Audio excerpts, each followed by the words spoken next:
అలా చాలా సిన్సియర్గా మళ్ళీ ఇంటికి వెళ్ళిపోయేవాడిని. ఓకే. స్కూల్‌కి వెళ్తున్నట్టు వెళ్ళి ఆ, కానీ సినిమాకెళ్ళి అంతే వెళ్ళేవారు. అంతే అలా దొంగ. డబ్బులు కట్టేవాళ్ళు కాదా అప్పుడు? డబ్బులంటే ఏదో అమ్మ ఇచ్చేది కదా, ఆ ఆ! డబ్బులతో అప్పట్లో ఎంత రూపాయి టికెట్ అంతే. అంతే. సో, అలా మీ జర్నీ స్టార్ట్ అయిందేమో. అవును. అప్పుడు ఆ తర్వాత కృష్ణ గారితో చేసిన తర్వాత వచ్చాయా మళ్ళీ సినిమాలు వరుసగా వచ్చినాయండి. చేసుకుంటూ వెళ్లారా? తర్వాత రెగ్యులర్గా చేస్తా ఉంటా. అంటే నేను 97, 98లో మన తెలుగు యూనివర్సిటీ థియేటర్ ఆర్ట్స్లో మీడియా వర్క్షాప్ యాక్టింగ్లో డిప్లొమా తీసుకున్నా, అంటే యాక్టింగ్ కోర్స్ లాగా. Acting course. ఓకే. ఆ! దాని తర్వాత యాక్చువల్గా చెప్పాలి అంటే గర్వంగా చెప్పొచ్చు ఒక విషయం. నేను యాక్టింగ్ ఇన్స్టిట్యూట్లో ఉండగా 72 మంది స్టూడెంట్స్ మేము. హ్మ్. ఆ 72 స్టూడెంట్స్లో నేను యాక్టింగ్ ఇన్స్టిట్యూట్లో ఉండగానే విశ్వప్రసాద్ అని ఒక నవల్ రైటర్, ఓకే. దాదాపు ఆయన డిటెక్టివ్ నవల్స్ రాసేవారు. దాదాపు 600, 700 నవల్స్ రాశారు. ఆయన ఒక పోలీస్ సబ్జెక్ట్ చేస్తానికి వచ్చి పోలీస్ ఆఫీసర్ హీరోగా నన్ను సెలెక్ట్ చేసుకున్నారు. ఓకే. అందులో నుంచి మిమ్మల్ని చూసి అక్కడ. ఇన్స్టిట్యూట్లో మా గురువు గారు దీక్షిత్ గారు హ్మ్. ఒప్పుకోలేదు. ఆయన ఆహా! వద్దొద్దు, ముందు ఫినిష్ అవ్వాలి ఇది, ఓహ్! అయినాక నువ్వేమైనా చేసుకో అని ఒప్పుకోలే. హ్మ్. అలాగే నాకు ఫిల్మ్ ఇన్స్టిట్యూట్లో ఉండగానే నాకు అవకాశాలొచ్చాయి. అలాగే నేను 72 మంది స్టూడెంట్స్లో నేను బెస్ట్ స్టూడెంట్ని. వావ్! హ్మ్. నా మీద అయిపోయినప్పుడు అక్కినేని నాగేశ్వరరావు గారు నా మీద క్లాప్ కొట్టి ఒక షార్ట్ ఫిలిం కూడా తీశారు. ఆ వావ్! ఫొటోస్ కూడా ఉన్నాయి ఇప్పుడు నాకు. అది కూడా గొప్ప. అంతే ఒక కదా సార్ అక్కినేని మరి. నాగేశ్వరరావు గారు ఆయన ఏంటి నేనేంటి, హ్మ్. ఆఫ్టర్ ఆల్ ఆయన మెచ్చుకుని క్లాప్ కొట్టి అన్నాడు. అప్పటి నుంచి తర్వాత నేను ఇక మూవీస్లో కోర్స్ డోర్ టు డోర్ తిరిగాను, ఫొటోస్ పంచాను, అన్నీ చేశా. బట్ చాలామంది పడ్డ కష్టం నేను పడలా. ఓకే. అందరూ అంటుంటారు అవకాశాలు రాక. రాలేదు, తిరిగాను, హ్మ్. డోర్ టు డోర్ తిరిగా, ఫొటోస్ ఇచ్చా, అన్నీ చేశా. బట్ అంత కష్టపడలా. నాకు వేషాలు వచ్చాయి. స్టార్టింగ్ నుంచి పడుతూనే ఉన్నాయి. నా కెరియర్ స్టార్టింగ్లోనే అప్పుడప్పుడే అడుగులు వేస్తున్న టైంలోనే మహా అద్భుతమైన సినిమాలు ఆ! ఆది స్టిల్ ఇప్పటికీ హాట్ కేక్ అది. అవును. మీ ఇప్పటికీ బాడీ గూడా ఆ, బాడీ బిల్డర్ హెవీగా గట్టిగా ఉండేది. హెవీగా. అలాగే మంచి క్యారెక్టర్ ఆది, గోదావరి, ఎవడైతే నాకేంటి, సింహాద్రి. అవునన్నా కాదన్నా, సింహాద్రి, అలా హ్మ్. అనేక సినిమాలు అద్భుతమైన మూవీస్ చేశాను. చాలా వరకు ఎన్టీఆర్ గారితోనే ఎక్కువగా ఎన్టీఆర్ చేసినట్టున్నారు. గారితో 4 సినిమాలు చేశా. స్టూడెంట్ నెంబర్ 1, అది. ఆది, సింహాద్రి, తర్వాత ఊసరవెల్లి. ఎలా ఉంటారు సార్ ఆయన ఎన్టీఆర్ గారు సెట్స్‌లో? ఎలా ఉంటదంటే ఈ విషయం చాలా మంది చెప్పుంటారండి. హ్మ్. చిన్న పిల్లోడండి. ఆదిలో ఏదో యాక్సిడెంట్ అయిందని గూడా విన్నాం. ఏదో కత్తి తాకడం, చేతి నాకు గీరుకోవడం. తెలిసి ఇయన్నీ మీరెక్కడ గ్యాదర్ చేశారు? హ్మ్. కాదేంటి నిజం గాదా? అవునా? నిజమే. ఆ! అప్పుడు ఆ సీన్ ఎప్పుడు ఉన్నారా అది మీరప్పుడు? అయ్యో! మాకే అయింది. ఆ! కర్నూలండి అది. హ్మ్. కర్నూల్‌లో ఆ రోజు బాగా గుర్తు, సంక్రాంతి. మార్నింగ్ ఇంట్లో అందరికి బెస్ట్ విషెస్ చెప్పేసి చేద్దామని ఫస్ట్ షాట్ అది. ఆ! మేము ఒక జీపు అక్కడ, వేరే కలర్ జీప్ వాడారది. Okay. Open top jeep. Hmm. ఇక్కడికొచ్చేసరికి అదే జీప్ కావాలి. బట్ ఆ జీప్ దొరకల. ఓహ్! అదే కలర్ కావాలని కాబట్టి అప్పటికప్పుడు స్పాట్‌లో స్ప్రే పెయింట్ చేసేసారు. కలర్ హ్మ్. మార్చేశారు. బట్ ఆరలేదది. ఓహో!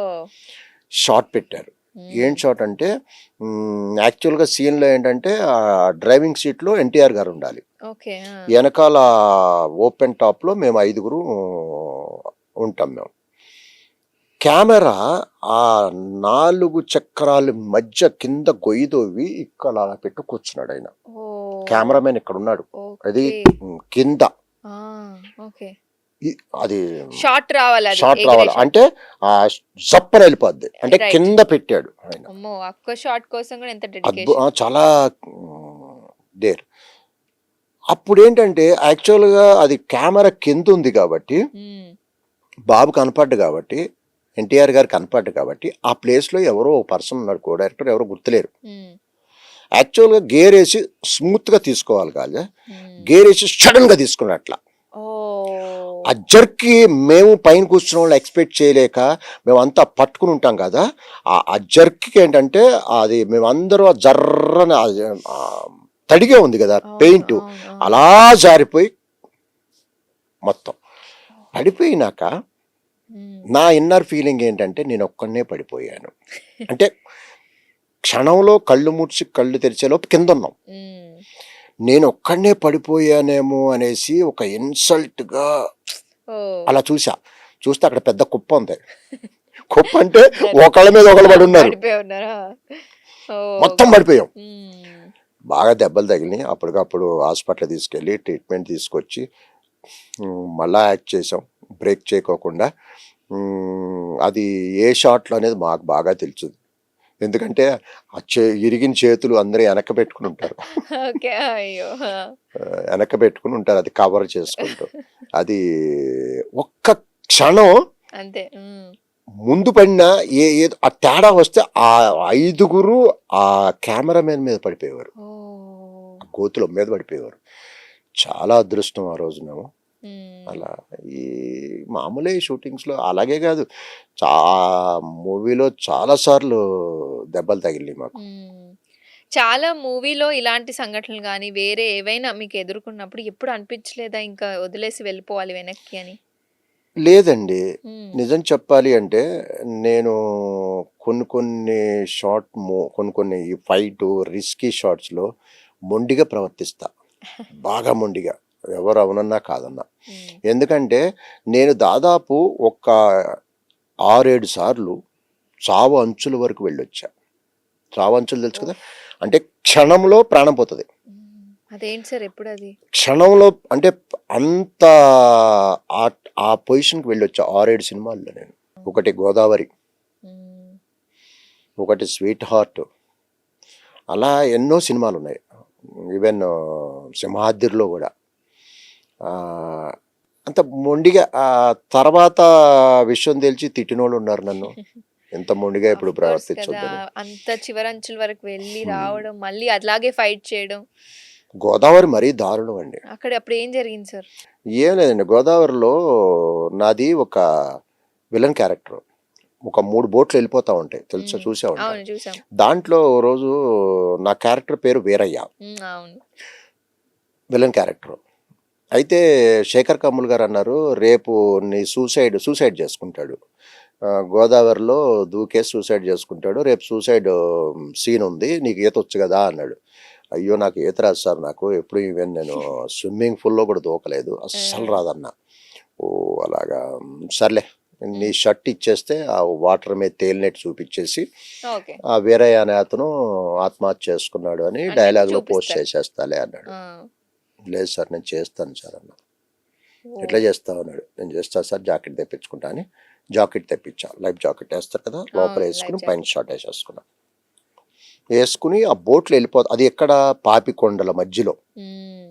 ఆ 3 బోట్లు వెళ్తుంటే ఆ ఎనకాల ఆ బోట్లకి కింద మన ఇది బొంగులు అంటారు చూసారా? అవును. అవును. ఆ! దాంట్లో పంటేదో అంటారు దాన్ని కరెక్ట్‌గా అవును. తెలీదు. అవును. అది ఆ లెవెల్. అక్కడ నిలబడి ఆ ఎడ్జ్‌లో నిలబడి రెయిన్ ఎఫెక్ట్‌లో ఒక పేజీ, 2 పేజీలు డైలాగ్ చెప్పి అది ఆ బోట్ అలా వెళ్ళిపోతుంటే ఆ గోదావరిలో అలా వెనక్కి పడిపోవాలి.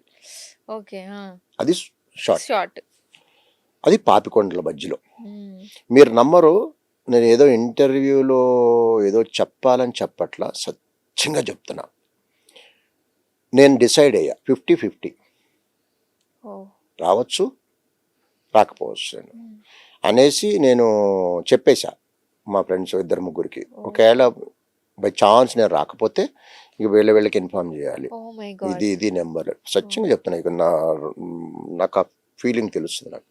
రావచ్చు, రాకపోవచ్చు. ఎందుకంటే ఎంత లైఫ్ జాకెట్ ఏసుకున్నా వాటర్‌లో ఒక్క కొట్టేస్తది ఒక్క చాలా. 1, 2 మినిట్స్ నీళ్లు తాగినా చచ్చిపోతారు. అవును. అది స్విమ్మింగ్ రాకు వాళ్ళు స్విమ్మింగ్ కూడా రాదు. హ్మ్. అందులో వాటర్ ఫోర్స్ ఎక్కువుందక్కడ. అంత ఫోర్స్‌లో స్విమ్మింగ్ వచ్చే వాళ్ళు కూడా కొట్టుకుపోతారు. కొట్టుకుపోతారు. చెప్పేసా నిజం 50, 50 అని చెప్పేసి రెడీ అన్నారు. షాట్ పెట్టారు. యాక్షన్ అన్నారు. డైలాగ్ అన్నారు. పడిపోయా. వాటర్‌లో పడిపోయా. ఆ బోట్‌లో వెళ్ళిపోతున్నాయి పాపికొండల మధ్యలో. పడిపోతామే ఒక 8, 9 ఫీట్లు బాగా హెవీగా ఉండేవాడిని. ఆ వాటర్ లోపలికెళ్ళిపోయా. నేను ముందే ఫిక్స్ అయ్యా. ఎట్టి పరిస్థితుల్లో ఓ నిమిషంన్నర వరకు మనం బ్రీత్ ఆపుకోగలను నేను. నీళ్లు ఓహ్! తాగకూడదు, గాలి పీల్చకూడదు అని ముందు మెంటల్‌గా నేను ఫిక్స్ అయ్యి ఉన్నా. ఫిక్స్ ఎప్పుడైతే పడ్డానో అలా 8, 9 అడుగులు లోపలికెళ్ళిపోయి టప్పని పైకి కొట్టేసింది. జాకెట్, ఆ! Life jacket hmm. కొట్టేగానే ఈ boat water force, general water ఫోర్స్కి దాదాపు ఒక 1/2 కిలోమీటర్లు కొట్టుకెళ్ళిపోయాల. ఓహ్! అప్పుడు ఒక మినీ బోట్ వేసుకుని 2-3 గజేతగాళ్ళు ఉంటారు కదా అక్కడ, ఆ! వాళ్ళు వచ్చి బోట్లో వేసి నన్ను పట్టుకుని ఆ బోట్లో వేసి ఓకే. తీసుకొచ్చారు. మీరు స్పృహ తప్పిపోయి ఉంటారా అప్పుడు? లే కాన్షియస్లో ఓకే. ఉన్నా. ఆ! నేను నీళ్లు తాకూడదు, గాలి పీల్చకూడదు, ఓకే. లోపల ఉన్నప్పుడు అలా కొట్టుకుంటూ వెళ్ళిపోయారు తలకా హ్మ్. పైకి పెట్టుకుని. హ్మ్. తీసుకొచ్చి మినీ బోట్లో లోపలేసి తీసుకొచ్చి లోపలేసారు. వేసిన తర్వాత నేను ఇక్కడే కూర్చున్నా, ఇట్లా శేఖర్ గారు కూర్చున్నారు, ఇక్కడ మానిటర్ ఉంది. దా చూడు షార్ట్ చూడు అన్నారు. ఇక్కడ ఈ విషయంలో శేఖర్ గారికి హ్యాట్సాప్ చెప్పాలి. హ్మ్. చూడు అన్నారు. అనగానే నేను సార్ ఎన్ని ఫ్రేమ్స్ పెట్టారు సార్ అన్న. హ్మ్. 24 ఫ్రేమ్స్ అన్నాడు. అనగానే నేను ఎక్స్ప్రెషన్ ఇలా ఇచ్చా, మీరే శేఖర్ అనుకో.